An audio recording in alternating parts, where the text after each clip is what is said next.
അല്ലാഹുവിന്റെ റസൂൽ പറയുകയാണ് സഹാബ വല അൻ അംശിയ മഅഖിൻ ഫീ ഹാജത്തിൻ.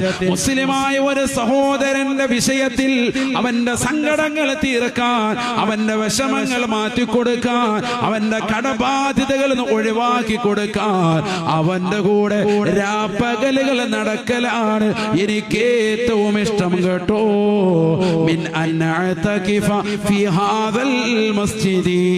തന്റെ പരിശുദ്ധമാക്കപ്പെട്ട മദീന പള്ളി വിരൽ ചൂണ്ടിക്കൊണ്ട് നബി തങ്ങൾ പറയുകയാണ്, ഈ മദീന പള്ളിയിൽ, പരിശുദ്ധമാക്കപ്പെട്ട ഈ മദീന പള്ളിയിൽ ഒരു മാസക്കാലം ഇഅ്തികാഫ് ഇരിക്കുന്നതിനേക്കാൾ ഏറ്റവും ശ്രേഷ്ഠമാക്കപ്പെട്ട അമല് ഒരു സഹോദരനോടൊപ്പം അവന്റെ വിഷമങ്ങൾ തീർക്കാൻ ഇറങ്ങി തിരിക്കലാണെന്ന് നബിയുനാ റസൂലുള്ളാഹി.